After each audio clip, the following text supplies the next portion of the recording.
kita bikin rengas dengklok lagi lah antara yang muda yang menculik yang tua lah atau yang tua yang menculik yang muda. Tapi yang sering kan anak muda yang diculik.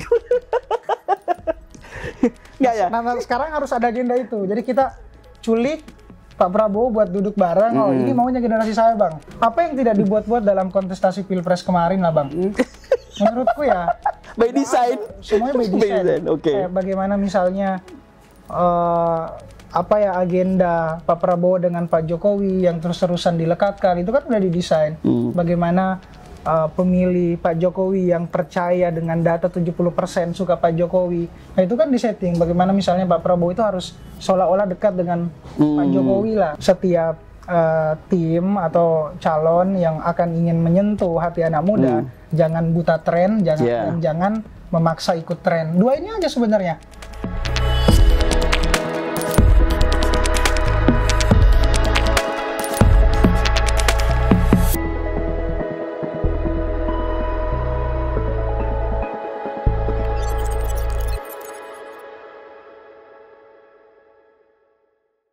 Anak Gen Z itu kan sering diremehkan ya, maksudnya segala hal kebijakan seolah ingin digenzikan segala, mulai dari digitalisasi dan sebagainya. Aku sepakat dengan pendekatanmu bahwa kita kekurangan teknik sosial, pendekatan kelompok sosial dan penguatan wilayah itu. Tapi apakah semacam ini itu tidak merusak bahwa komitmen bahwa kita sedang menikmati bonus digital dong? Ya. Apa itu tidak merusak dari rencana jangka panjang itu, misalnya gitu? Iya, ini menarik sih, karena menurutku setiap bangsa kan dia punya kekuatannya masing-masing tuh. Indonesia, anak muda hari ini menurutku kekuatannya ada di bagaimana dia bisa mengharmonisasikan antara kekuatan lokalnya, pemanfaatan sains dan kekuatan teknologi. Tiga ini harusnya jadi kekuatan kita, Bang Mel. Jadi tiga hal itu. Teman-teman pernah nonton Black Panther? Wakanda. Oh, Wakanda Forever. Kan di sini negaranya, asli negaranya di sini emang. Ya, tapi cuma beda aktor. Ya, beda aktor. Cuma gambarannya ya Indonesia menurutku akan jadi seperti itu. Kita punya besi, kita punya sumber daya alam yang bahkan kita bisa olah sendiri. Sekarang kan kita nggak bisa olah sendiri bahan-bahan mentah kita. Kenapa? Padahal kita punya semua bahannya. Tapi kenapa misalnya Cina yang ngolah itu? Karena kita nggak ketinggalan. Perusahaan atau riset kita udah ketinggalan, jauh ketinggalan lah. Ketika kita baru pengen bangun perusahaan riset di Cina udah bangun segede apapun untuk ngolah itu. Makanya sekarang kan bahan-bahan kita selalu dikirim ke negara lain terus balik lagi. Gimana hilirisasi itu kan? Udah ketinggalan. Jadi kayak bukan hanya tipikal kereta cepat ya, tapi baru ada zaman sekarang gitu ya. Makanya yang harusnya dimaksimalkan, kita mesti kembali ke akar, Bang Mer. Sebagaimana Nusantara kita itu menguasai belahan dunia dulu kan. Jadi kekuatan kita mungkin bagaimana mengelaborasi, mengharmonisasi tadi. Setiap daerah harus punya kekuatan-kekuatan lokal yang mereka dijadikan sebagai modal budaya sehingga ini bisa jadi kekuatan besar. Nah, bicara lokal ya, ini aku menarik sama Rian nih, Pak. Dalam penataran atau penyusunan dalam penyusunan kekuatan lokal itu ya maksudnya di dalam setiap daerah ada suatu hambatan ya ya satu hambatan ya, kelompok sosial yang lebih unggul, kemudian mereka orang kuat ya ada orang kuat yang kemudian dianggap sebagai berpengaruh di kampung itu ya. Kamu pasti bertemu dengan kekuatan-kekuatan lokal di situ ketika kamu berkeliling gitu. Nah, aku pengen tahu pendapatmu dan cara pandang anak-anak Mila pada umumnya. Sebetulnya mereka tahu nggak sih dan tertarik dengan hal semacam itu? Kalau mereka ingin maju ke depan, tentunya kan mereka harus melewati hambatan itu. Iya, ini menarik. Iya. Ada nggak pengalaman kamu? Ada, saya nggak bisa sini Bang. Ternyata orangnya begitu Bang, politiknya begitu. Ada nggak yang ngomong begitu? Ada. Bahkan kayak ada yang seolah ini ngobrolin apa, kayak udah skeptis duluan lah. Skeptis? Ya udah skeptis duluan. Karena problemnya menurutku, Bang Mel, itu tadi gap antar generasi. Nah, kebanyakan hari ini menganggap gap generasi itu udah sesuatu yang nggak bisa diselesaikan, nggak ada jalan tengahnya. Ada, itu tadi balik lagi generasi hari ini tuh harus lebih banyak didengar dulu. Jadi artinya antara generasi hari ini dan generasi yang di atas itu harus sama-sama mengalah, Pak. Sama-sama mengalah. Sama-sama mengalah. Harus ada peristiwa entah kita bikin rengas dengklok lagi lah antara yang muda yang menculik yang tua lah atau yang tua yang menculik yang muda. Tapi yang sering kan anak muda yang diculik. Nggak ya? Nah, sekarang harus ada agenda itu. Jadi kita culik Pak Prabowo buat duduk bareng. Oh, ini maunya generasi saya, Bang. Oke. Kayak gitu. Oh, jadi, semacam potret yang kemarin lah ya. Duduk bareng. Duduk lah. bareng. Yang Duduk satunya bareng. desak, satunya duduk bareng. Nah, satunya duduk bareng. Ini harus penting. Karena pasti akan selalu ada penolakan karena memang udah kedoktrin duluan bahwa generasi saya tuh begini. Kamu nggak bisa gitu. Kan gitu generasi-generasi yang dulu mikirnya menurutku. Nah, harus ada menurutku pemahaman yang sangat-sangat dibutuhkan duduk bareng itu tadi. Yan, ini kan kita nih pengen tahu segala hal tentang anak muda. Karena kalau Rian kan sudah banyak bertemu dengan segmen-segmen anak muda di berbagai daerah. Tapi aku pengen tahu ya, PRC itu pengen tahu dan halayak penonton PRC itu pengen tahu. Sebetulnya kalau ada caleg, kalau ada kandidat politik datang ke anak muda ingin menawarkan untuk mencari pemilih anak muda, mereka mengemas dirinya dengan pendekatan digital. Apa yang sebetulnya memang harus dimulai dari apa kalau mereka ingin menyentuh tunnya anak muda? Ketika mereka beriklan untuk anak muda dengan visi-visinya, apa yang mereka harus sentuh dengan iklan itu? Pertama dia harus natural. Natural. Entah natural ini dibuat-buat atau enggak terserah, tapi natural. Iya, contoh. Ini contoh natural kayak gimana tuh? Jangan dipaksakan. Kayak misalnya kayak kita orangnya adalah orang yang misalnya tidak biasa bertemu dengan rakyat, tapi tiba-tiba langsung bikin agenda gitu, jadi itu kan nggak natural. Efeknya apa ya? Tapi gini, ada natural yang dibuat-buat tuh ada, tapi istilahnya dibuat story-nya lah. Entah misalnya kayak kita setting bagaimana misalnya sebelum pendekatan ke rakyat itu kayak misalnya terjun ketemu langsung, kan nggak boleh langsung ketemu, jadi kayak nggak boleh langsung dipaksa, tapi harus bangun storytellingnya dulu. Jadi itu menurutku setiap caleg hari ini tuh mesti punya story yang dibangun dulu sekalipun ketika ingin mencari tujuan. Sekalipun itu dibuat-buat. Ya, sekalipun itu dibuat-buat. Hari ini kan apa yang tidak dibuat-buat dalam kontestasi Pilpres kemarin lah, Bang. Menurutku ya by design. Semuanya by design. Kayak bagaimana misalnya agenda Pak Prabowo dengan Pak Jokowi yang terus-terusan dilekatkan, itu kan udah didesain. Bagaimana pemilih Pak Jokowi yang percaya dengan data 70% suka Pak Jokowi. Nah, itu kan disetting bagaimana misalnya Pak Prabowo itu harus seolah-olah dekat dengan Pak Jokowi lah, meskipun kayaknya memang dekat beneran. Tapi kan ya itu upaya untuk bagaimana mengubah atau bahkan membuat orang-orang yang percaya dengan Pak Jokowi 70% ini bisa ke Pak Prabowo. Itu kan udah didesain. Kayak misalnya bagaimana Golkar hari ini selalu misalnya bernarasi tentang Pak Jokowi rumah Pak Jokowi rumah bagi Golkar ya. Itu kan upaya untuk mendapatkan kesenangan bagi hari ini yang menyukai Pak Jokowi, dan akhirnya efeknya ya persepsinya beruntung di Golkar. Cuma yang penting menurutku Bang Mel satu tadi, bahwa ketika Gen Z yang kritis ini, karena menurutku Gen Z ini juga tapi memang ada lapisannya, Bang. Apa ini coba nih menarik. Gimana lapisannya itu apa? Apa aja misalnya? Setiap generasi itu kan kayak menurutku ada barisan general, ini yang paling banyak lah, general, terus ada barisan atentif publik, terus ada kelompok elit.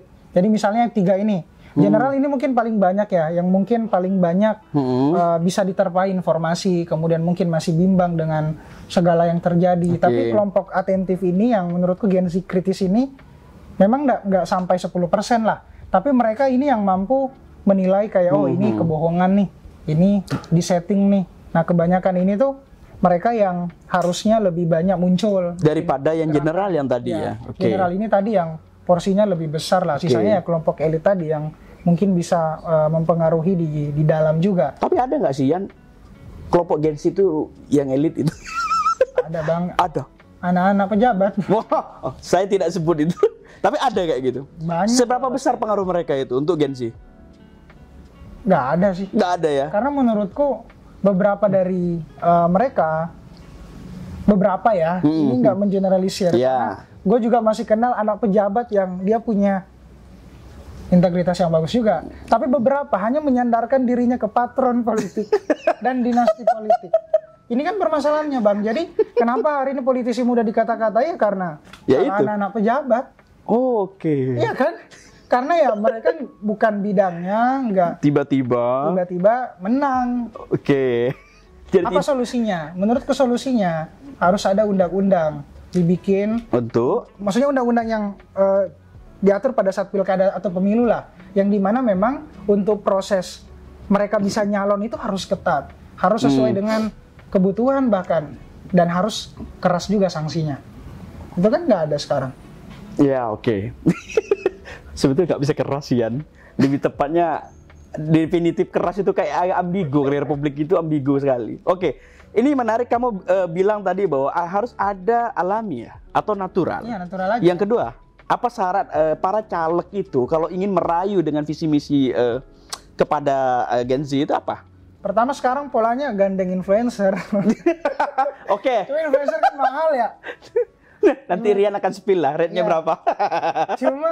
Cuma beberapa hari ini kan orang menurutku polanya udah bergeser lah, karena kan hari ini kan politik kan udah semacam apa ya, aktor-aktor politik itu kan kalau misalnya dibentuk sebagai brand itu kan bisa banget ya Bang. Yeah.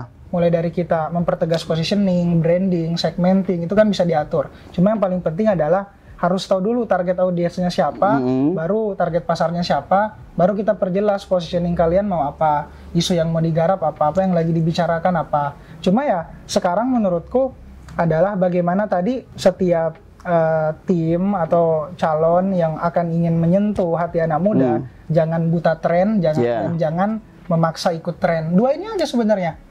Dan kuncinya. Dua kunci ini. Dan yang tahu tren kan hari ini generasi muda sendiri.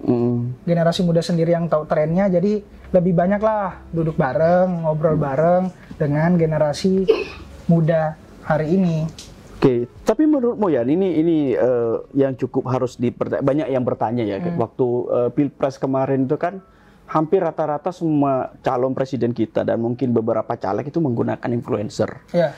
Kamu melihat situasi itu sebagai hal yang lumrah atau perlu dikritisin? Itu yang pertama. Yang kedua misalnya, apakah mereka hanya ingin bertugas untuk memenangkan calon yang mereka dampingin? Atau ketika dia, oke, kamu ke saya aja gitu. Ada nggak teman-temanmu yang terlibat atau siapapun kamu lihat itu bekerja sama secara apik misalnya? Oh, banyak Bang. Banyak. Salah satunya juga dari gue sendiri ada beberapa tawaran lah untuk jadi buzzer, untuk jadi bagaimana menyampaikan kampanye ini. Cuma kan sekarang kayak tadi, kayak apa-apa hari ini kan udah bisa dimarketingin kan ya. Mau kita manusia, mau kita produk, apa. Sekarang juga kan kalau konsep marketing politik kan ya semuanya produk gitu.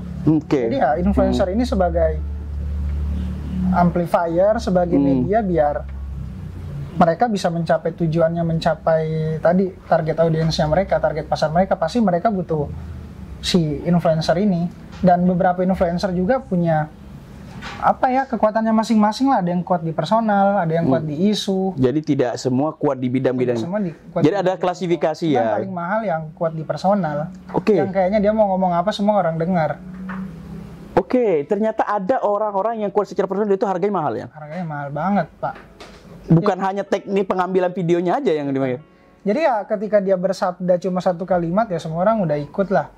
Kayak gitu. Enggak. Maksudnya seberpengaruh itu untuk membangun persepsi. Dia kan pengen membangun persepsi aja. Kedekatan, sejauh mana dia berinteraksi, foto bareng, itu kan udah membangun persepsi bahwa oh ternyata si ini mendukung ini. Jadi kayak sama menurutku, kayak bagaimana endorsement, kayak gitu-gitu. Jadi kayak apa yang hari ini dilakukan caleg udah kayak barang. Oke, ini terakhir ya.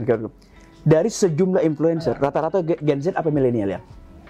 Yang hari ini kamu lihat pemetaan di teman-temanmu, rata-rata umuran Gen Z atau milenial? Gen Z, Bang. Influencer rata-rata Gen Z? Rata-rata sekarang Gen Z. Dan kan tadi datanya yang kerja di informal bahkan sampai di 70%. Dan menurutku hari ini ya trennya akan terus bertambah, kekuatan digitalisasi kita, dan pasti setiap pemimpin atau aktor politik hari ini ya butuh untuk memaksimalkan ini. Jangan sampai buta juga. Kayak hari ini kan setiap orang pasti akan tanya, minimal dia punya Instagram lah, minimal dia punya sesuatu yang kayak kita bisa baca lewat website. Kita bisa baca, oh ini loh karyanya. Seenggaknya itu bisa jadi modal awal mereka lah untuk punya, atau setidaknya kita bisa menaruh hati ke mereka secara permukaan. Nah, belum lagi tuh agenda-agenda yang sebenarnya kita percaya. Karena hari ini kan kebanyakan strategi yang dibangun sama orang yang kampanye hari ini kan kayak kuda Troya tuh, Bang. Apa gimana yang paling miripnya gimana? Dia yang penting masuk dulu dalam gerbangnya dengan konsep kudanya, barulah kemudian oh ternyata di dalam kuda udah ada yang pakai pedang, udah ada yang pakai tombak, padahal kita merasa oh ini hadiah nih buat kita. Padahal tidak disadari juga ya. Iya, disadari. Masuk aja tiba-tiba. Nah, ini yang harus anak muda bongkar kuda Troya, caleg ini, topeng-topengnya. Jadi dibongkar agenda yang sebenarnya lu apa sih? Tapi ya nggak menutup kemungkinan bahwa kolaborasi antar generasi ini sangat dibutuhkan. Karena generasiku minim sekali bicara soal kebijaksanaan.